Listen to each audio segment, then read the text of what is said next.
Alright, welcome back everybody to my Bluenose part 39. Yes, 39. One more to go and she will be done. She's real close right now. I got the 4 mask ratlines to do and just tidy up a few things, and that'll be it. So the next video, she will be finished. I had to edit this video again. Once again, I did a bunch of editing. Since I originally shot this a couple days ago, I got a few more things done. I got the ratlines done on the main mast, and did some work on my Dory. And then the video will pick up where it was at, where I filmed a couple days ago.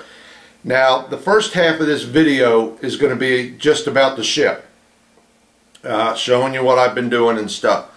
The second half of the video, if you're not interested, don't watch it, because you won't hurt my feelings, but it has to do with why I got to take about a month or so off. I told you before I was a stamp collector, and about the second half of this video will be about, I'm just going to show you a little bit of what I've got involved in there, and what I got to do, and why it's going to take me a little while, because I've been letting that hobby, I've been neglecting it a little bit, so I got to get caught up on that.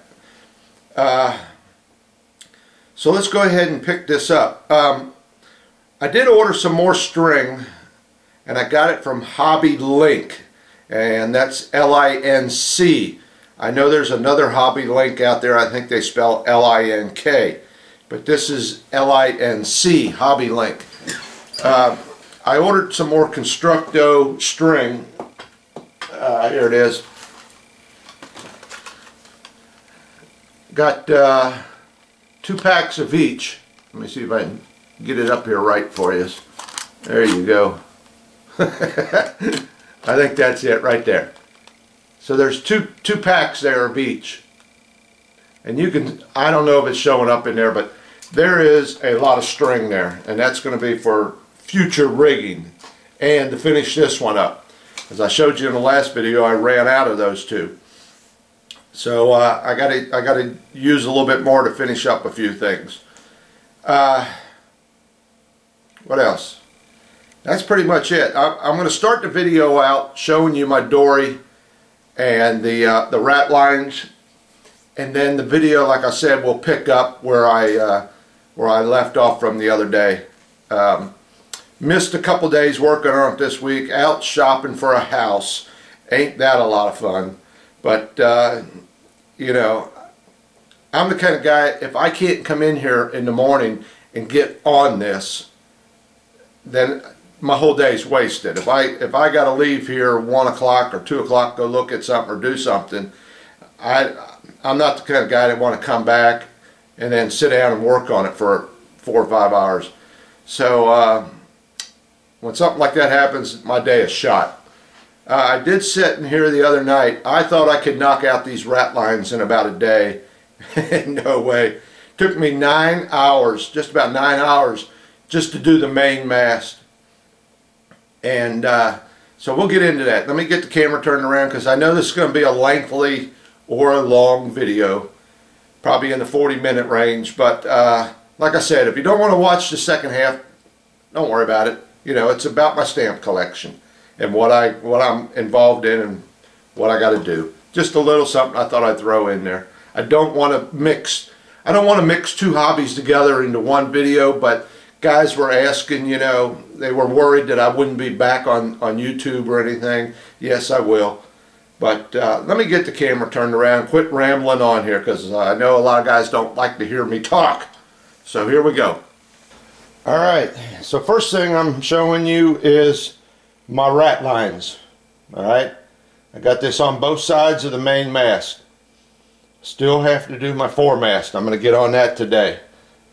Thing about these ratlines is you got 4 shroud lines here. But according to the directions and what I've seen, you only tie off on 3 shroud lines. So the back one, between the 3rd and 4th shroud line, there is no ratline. That's the way the directions show it, so that's the way I done it. So I got them done. They're looking pretty good, you know, I'm happy with them. So, let me get focused in on the Dory here and show you what I've been up to with that. Okay, alright, so here we are. Here's my little Dory. I put 2 oars in there, as you can see, and I got some rope curled up and laying in there. I got a little piece of rope.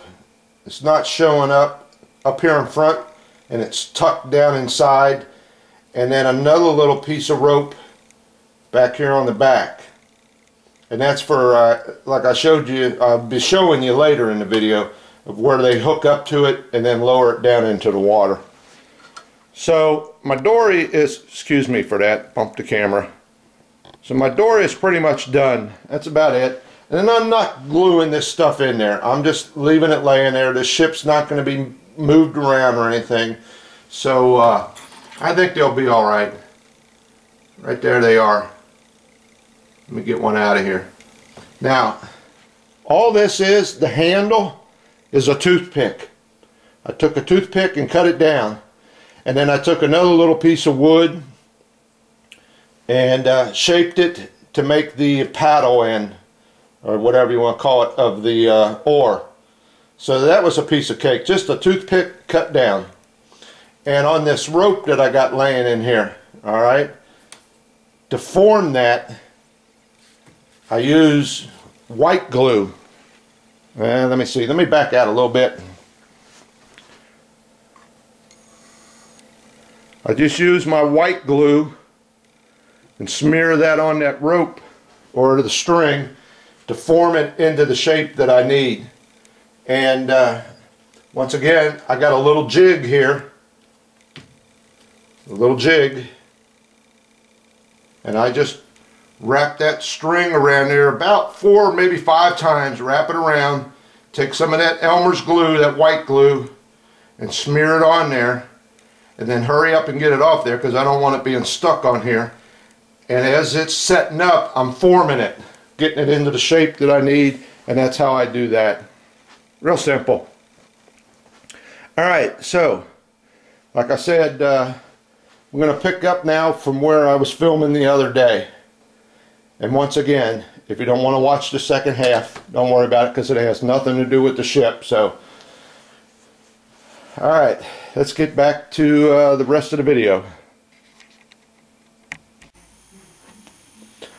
Okay, I'm standing kind of behind the camera on this one, and I'm looking for my pointer.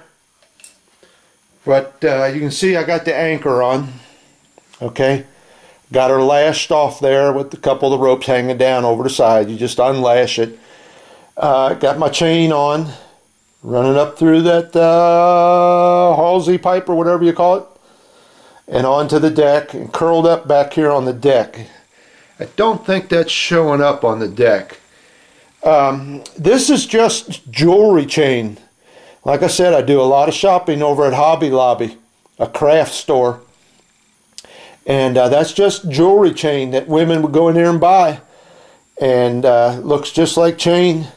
Only thing I got to do to it is kind of go over it with a little bit of a dark wash, because it's real shiny. So I do have to darken it up a little bit. Let me see if I can move the camera up here so you can see the chain curled up on the deck. There it is, right there. Okay. So that's my chain and my anchor. And then here's all my dead eyes are done. Let me set the camera back down. Right there, got all my dead eyes finished up. Let me tell you something.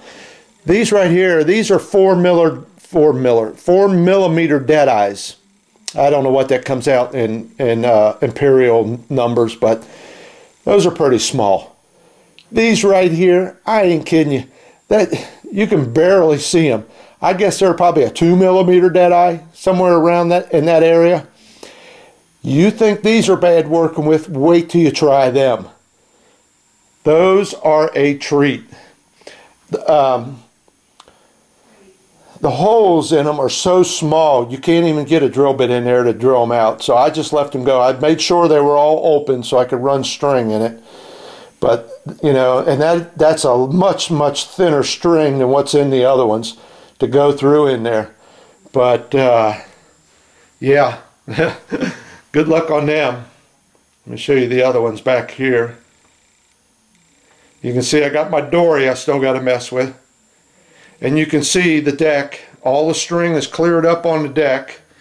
Got that all taken care of. There's two things on here I added.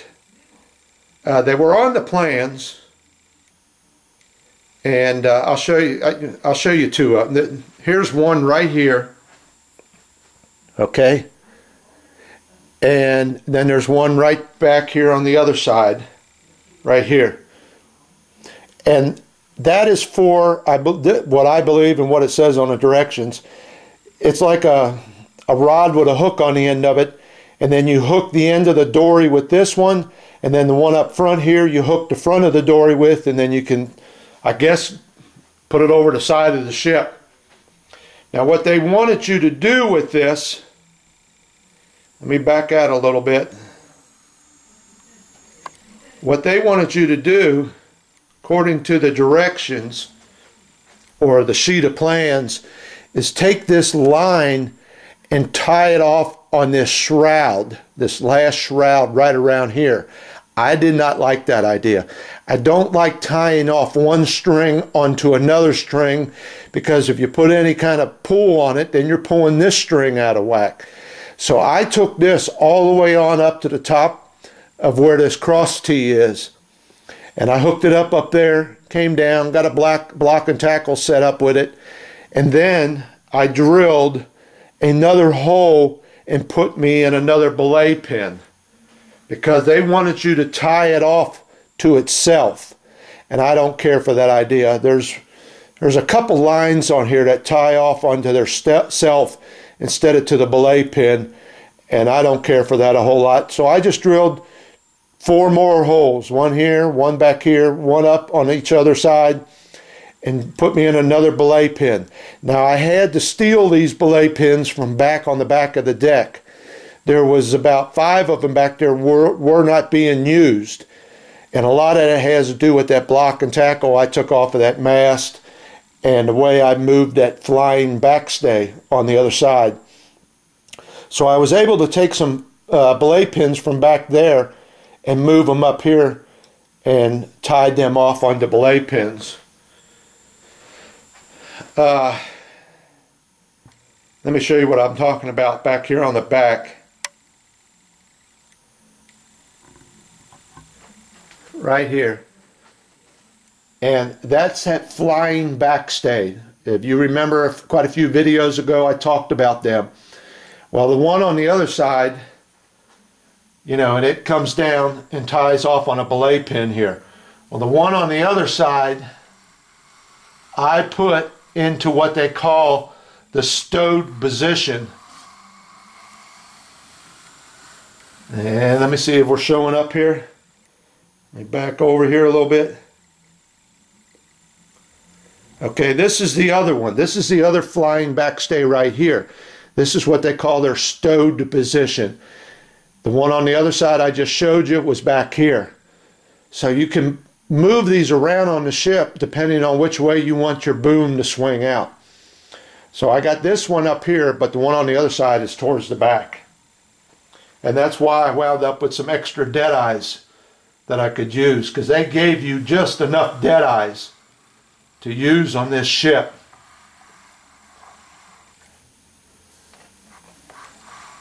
Okay. But you can see I got a little bit of fuzz on it. I still have to clean up my deck, but I got all the string and all that I had laying on that deck out of there. Here's one other thing, and I don't know if I'm going to do this or not. Let me get zoomed in here. It has to deal with my anchor. Alright. There's this little thing right here, and let me see if I can find it on the plans Let's see what they call it. I don't see what they call it on the plan. I'm sure it's got a name once again. But it's this little thing right here. Let me get a hold of it. Right here, this little thing that goes up right here. And you tie off a rope on there for help bringing that anchor up. I'm not 100% sure I'm going to put that on there yet. Okay, if I do, I'll only have the one on this side on, because the metal that they made this out of is super, super ridiculous. I mean, you just look at it and it bends. It's very, very flimsy. So I'm not sure if I'm going to put that on there or not. No big deal. Like I said, once again, 99 out of 100 people won't know it's supposed to be there. Let me show you here. These little rods I were talking about for the Dory, right there. All that is their, let me get one here. They're little eye hooks they give you. Let me see if this will show up. And you see that in my palm of my hand, right here?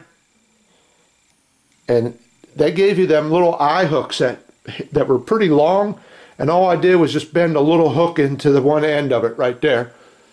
Bend a little hook into the end, and that's how I made it. And then I threw it in my blackening junk and turned them black. So that's how I made them. That was a piece of cake. Okay, so that's it for this week of the Bluenose. Like I said, the next part coming up, about 15-20 minutes of my other hobby. And like I said, if you don't want to watch it, you know, that's it. No problems. Just, you know, I don't think there's too many people out there interested in stamp collecting anymore. But, you know, it's just not what everybody thinks. You know, you get a stamp and you save it. You'll see coming up what I've got involved in doing and why it's going to take me a while.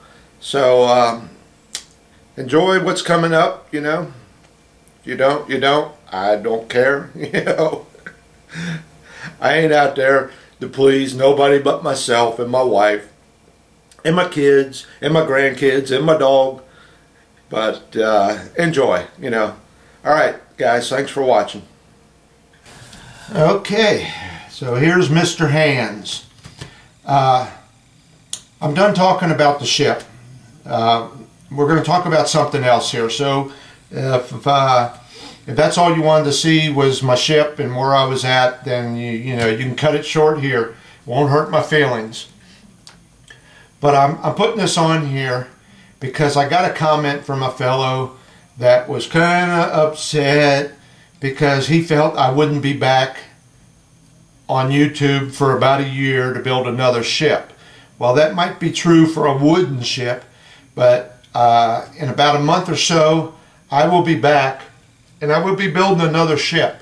It's going to be a plastic model, probably World War I or World War II era naval vessel, but I will be back. It's just going to, I got to take a break here, and I'm going to show you why.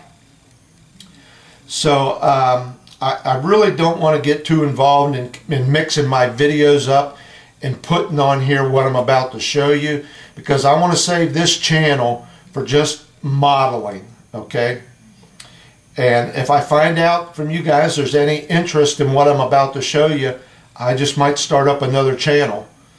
But let me show you why I have to take a break. I've got to have at least a month or so off. I've been neglecting my other hobby. Okay? And here's a package I just got in the mail today. And this is an order I sent away for a couple days ago, and it arrived.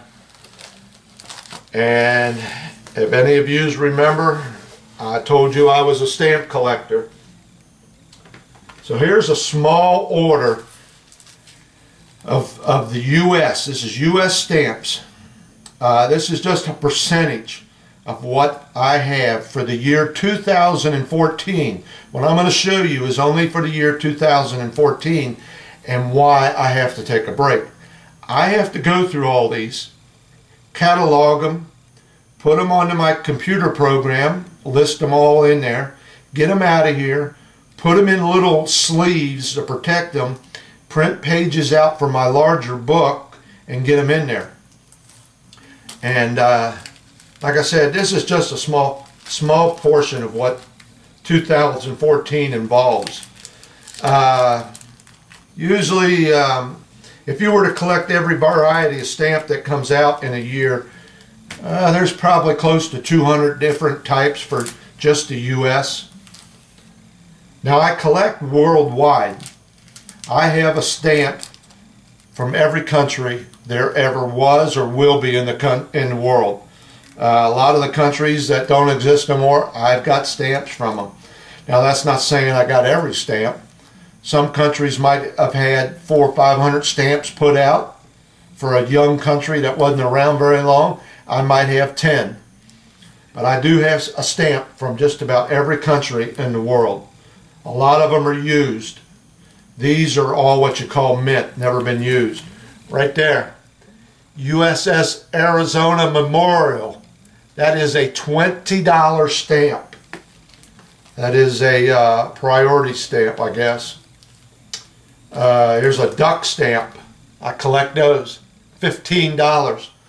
So you see what I'm into here. There's two models right there. But yeah, this takes time. And I spent 8 months on that ship just neglecting everything else that I do. And that's Janis Joplin. Let me get the sheen off of there. And these are nice. I think they've been doing this for about the last 12 to 14 years. It's called The Legends of Hollywood. And for every year they put out another person. That's Charlton Heston, in case anybody doesn't know. But every year they got somebody. And those are nice. And that's the thing, you know, you want to collect this, what I call a souvenir sheet. Yeah, every stamp's the same. You got 20 stamps there. What are you going to do with them? I will never split this up. This will go into my collection as is. And then I will also collect one more of them to put into another spot in the book. But I want this whole sheet like this. Now, that's just a fraction of 2014. Here's a bunch more. Here, Harry Potter. A lot of people don't know this stuff exists out there. Those are all stamps. Okay, a lot of people don't know these exist. They go to the post office and ask for a stamp, and they pretty much just sell them one particular kind, and that's it. Now, I don't know how it goes back together.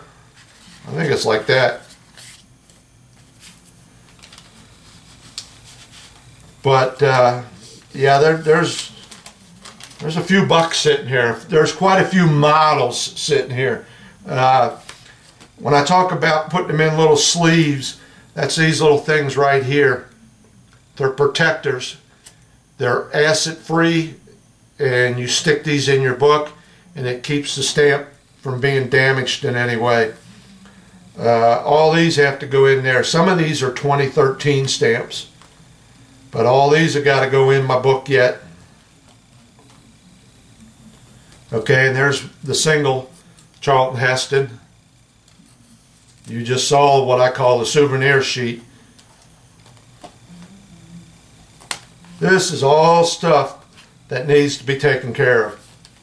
And this is time consuming. Let me see. There's some more.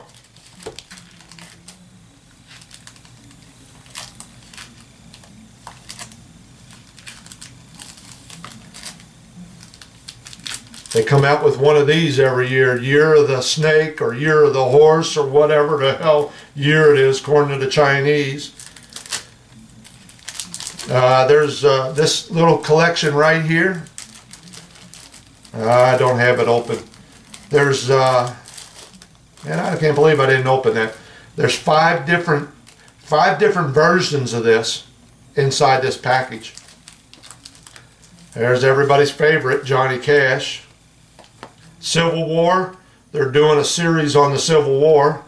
Every year they come out with 2 different types. This here, there's some more Civil War. And then I got some more. So you know, I know I'll probably bore a lot of you guys because nobody does this anymore.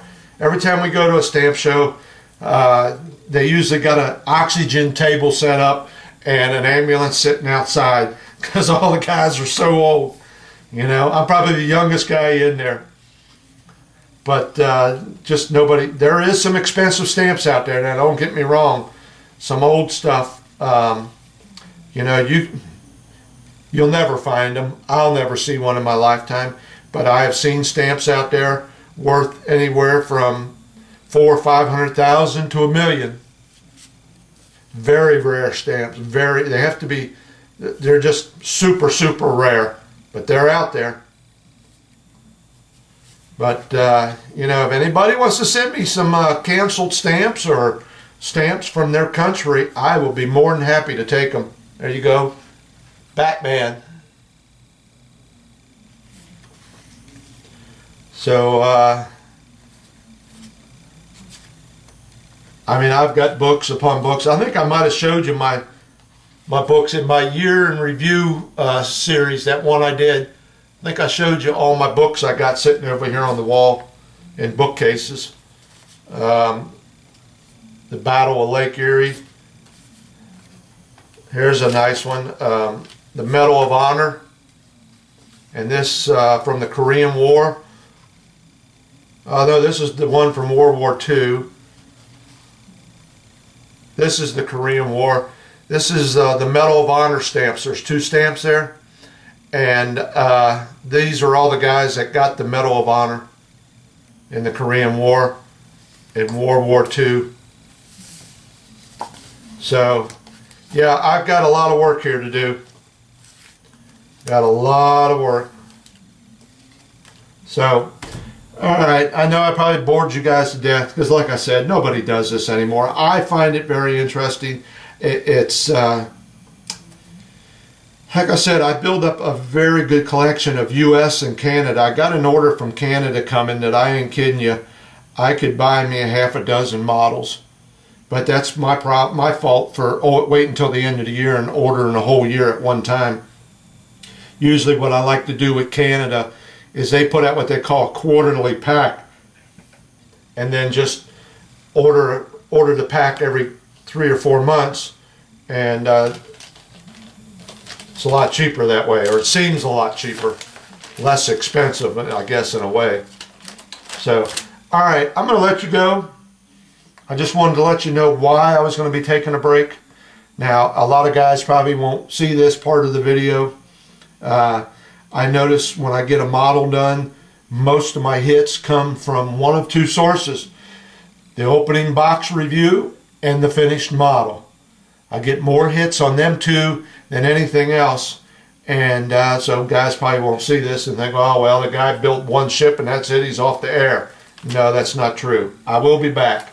I just got to get this mess cleaned up. And like I said, we're out looking at houses, so there goes a day whenever we do that. So, alright. So, like I said, if I find any interest in this, anybody's interest, I can always start up another channel and go off on stamps, you know. I always enjoy talking about them. Can't never find anybody that does it or wants to sit down and talk unless you go to them stamp shows. And I belonged to a stamp club at one time, but it was a bunch of old guys that had their ways set, so we didn't get along. But yeah, I enjoy doing this. I enjoy showing it to people. People are amazed when they see what I do have, but at the same time, could care less, you know. Okay, if I haven't gotten your attention from showing my stamps, maybe this will get your attention. And basically this pertains to probably people in the US only, because I mean, from what I understand, they distributed these to the US post offices. So you got to walk into the post office and ask for one of these, and maybe you will be one of the lucky guys. So let me show you what the post office done here, and this is going to blow you away. They printed this in 2013, right? And they're still out there. And not even the people in the post office itself know about this. I've gone in there and talked to them, and they were freaking out. Okay, a lot of people do not know about this, and I'm going to show you this. It comes in an envelope like this, sealed up.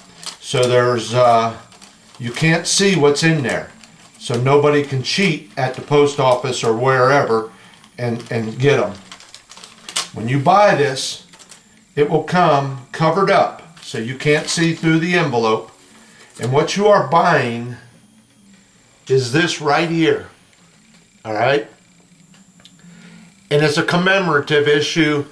Remember I talked about high dollar stamps? Well, this is an upside down airplane. It was an Air back in the 20s, 1920s, 30s. I can't remember when the original stamp came out. But when they printed them, they printed a sheet of them. I believe there was 100 of them with the plane upside down on the stamp. It was a mistake. Those are the ones, I believe there's a block of 4 that someone has, a big company, worth over $1 million. Now, what the post office done last year, they took this, they printed something like 13 million of these, okay? But only 100 of them were printed with the plane right side up. Okay, they did this on purpose. They printed the plane just the opposite of what you see it on there. There's 13 million of these, but only 100 with the plane the other way around. What does that mean? Well, what I have seen, and I get a magazine every week, and from reading on the internet, those 100 stamps that if you walk into a post office and you're one of the lucky guys that gets one, there have been collectors paying anywhere. Before I say that, let me tell you, these are $2 stamps, okay? So there's $12 sitting right there. If you get one of the ones like I've been talking about, collectors have been paying anywhere from $25,000 to $50,000 for this right here, if you get one of the lucky ones. I have seen them for sale from collectors for as much as $75,000. Now, out of the 100 that the post office distributed around the United States, I think the latest count is up to something like 25 of them have been discovered. So there's probably 75 more of these floating around out there. I have gone to the post office, a couple different ones, and purchased these myself. I probably got 8 of these. I have not got one of the lucky ones. But you never know. So that's why I talk about one of the reasons why I collect. Because somebody out there is going to get one. Now the problem is 99% of the people don't know what they got because they don't pay any attention to this. Like I said, even the post office people don't know about it. And when I tell them about it, they freak out. So there's quite a few more of them sitting out there. Now when you get one, you have to get it expertised, get it checked out, make sure it ain't a fake. But that's no problem. You'll know if you got one. But they are worth big bucks. And they're still floating around out there.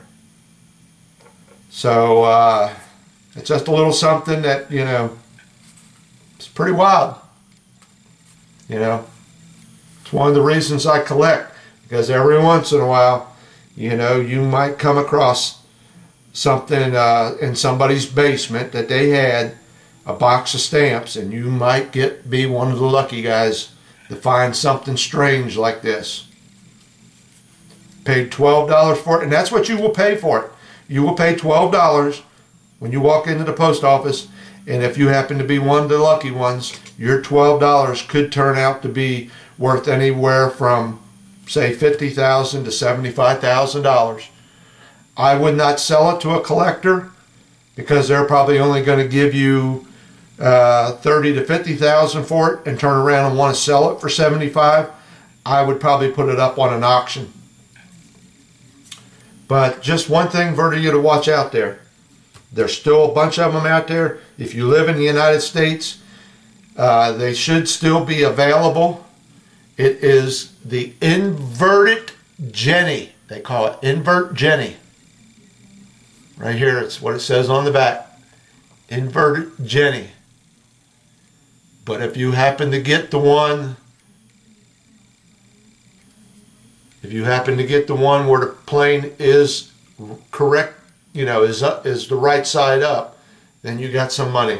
So now everybody's going to run out and buy some stamps. Okay?